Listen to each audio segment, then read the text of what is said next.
Welcome to Agenda Edina, a program summarizing the actions taken at City Hall that affect you most. I'm your host, Dorothea Marty. A long-awaited replacement is coming to the pedestrian bridge over Minnesota Highway 62. The city will hire a fabricator to help finalize plans for a new accessible pedestrian bridge. The current bridge, which does not meet Americans with Disabilities Act standards, was built in the 1960s and is owned and managed by the Minnesota Department of Transportation. The bridge is an important piece of infrastructure connecting the northeast and southeast parts of Edina. It's also a critical connection for pedestrians and cyclists to safely access Rosland Park and its amenities, including the Edina Aquatic Center. The bridge was significantly damaged in 2022 when it was struck twice by trucks. The second collision resulted in the closure of the bridge for most of 2022 until expensive temporary repairs were made in January 2023. Since that time, the city and MnDOT have been in discussions about replacing the bridge. Funding for the project has been secured with a successful state bonding request and MnDOT funds. The project team of Bolton and Menk and Snow Krylik Architect was hired in June and has developed some designs with unique steel truss angles and attachments.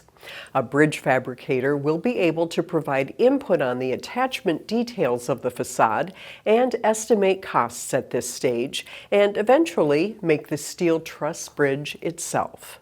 We're at about 30% design for this pedestrian bridge, and we're at a point where a fabricator will be able to help us estimate the true cost of the project. We have a $6 million budget. We want to ensure that we stay within the budget, and that the bridge fabricator will do estimating, help us get plans from 30 to 100% designed. They'll talk to us about how they're going to transport this bridge. And then we're looking at a unique feature on the bridge, whether the bridge has a straight 90-degree steel truss structure, or are we going to camber that out 10 degrees. And that's really another key point of having a fabricator, is they will better be able to estimate the cost to do that work. How are we going to transport it again? How are we going to bring it to the site and then eventually install it over an active highway on Highway 62? If the project remains on track, final bridge plans would be complete in September with construction in 2026. Upon completion, the city will own and be responsible for maintenance of the bridge. The Opus Group, a prominent developer, is looking to move its headquarters, and they might be setting their sights on Edina.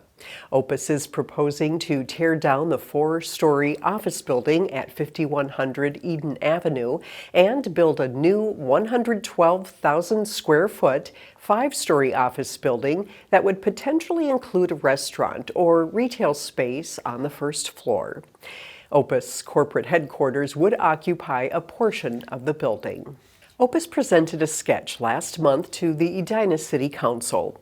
Members gave non-binding feedback on the project. We think this site is uniquely suited to office development, and given the recent residential development in this area, we think balancing that with an office use which puts daytime users in the area who can also be patronizers of the local businesses, we think it's just going to make this a much more vibrant mixed-use node. To move forward, Opus would need to request a rezoning of the site, variances or flexibility through a planned unit development, and a site plan and subdivision or replat.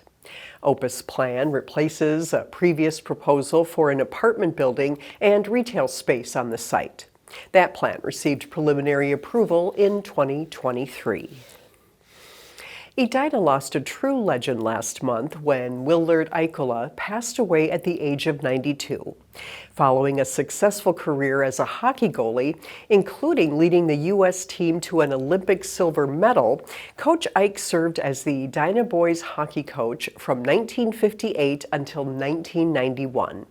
With the help of archival interviews of Coach Ike himself, Edina TV presents a look back at the man and the career that helped define Edina hockey forever. We will now ask you to please join us in a moment of silence for our Edina coaching legend.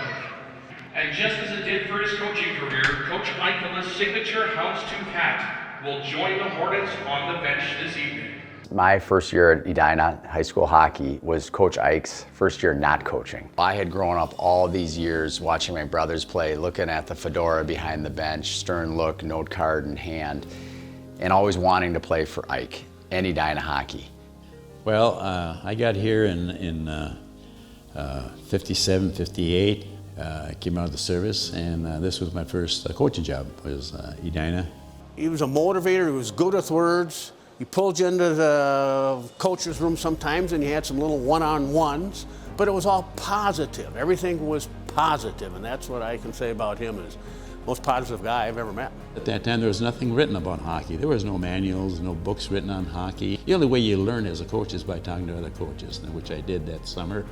I was lucky to get rehired again. Edina hockey didn't exist, really. I mean, we had some great coaches and some people came in, but you know, on the term cake eaters, he created the cake eaters. He created the success. And what I love about it, he did it with an Iron Range feel of hard work and discipline. He gets you into skating drills and he's kind of making you pay a little. I mean, you paid attention to what he said, because there was always repercussions but he was so good at it. Eveleth had a rink, I believe in International Falls had a rink indoor, and that was a big deal because then you could play outside of the elements, and there was no rink down in Minneapolis at that time. In 65, 66, Braemar was built, and that really turned the tide for us. Not only for us, but for our association. Good conditions, no wind, and we had some good kids coming up that were coming through the system. I played 67, 68, and 69.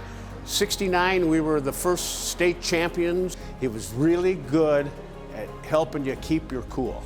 And he'd always get on the bus and say, "Got your blades?" Blades, mouthpiece, here we go. Let's go play some hard-nosed hockey and let's go out there together. So we won the first title in 69, and without Braemar, I don't think that would have been possible. It really helped our program, not only at the high school, but at the youth program. And I've said many times that you're only as strong as that youth program. You go as a young kid and you say, I want to be a part of that.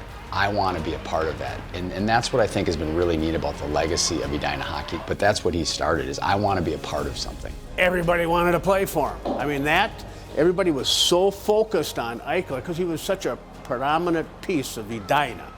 And everybody knew him. And every little kid wanted to play for him. We had some players like a Dave Maley, who played in the National Hockey League, won the Stanley Cup, and they come back and they say, the biggest thrill I had was not winning the NCAA championship or Stanley Cup, it was winning the Minnesota State High School championship.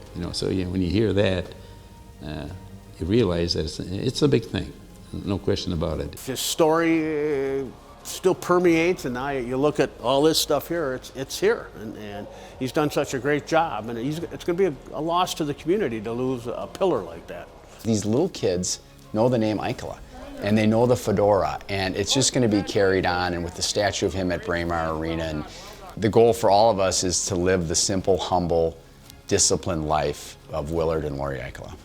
It was a struggle sometimes, but the competition was so great. I always felt that I had the best high school hockey job in the state of Minnesota.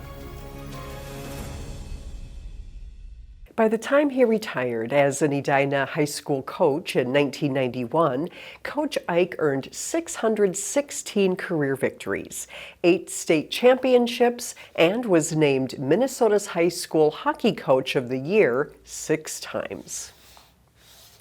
February is Black History Month. Since 1976, every U.S. president has endorsed a specific theme for Black History Month. This year's theme is African Americans and Labor.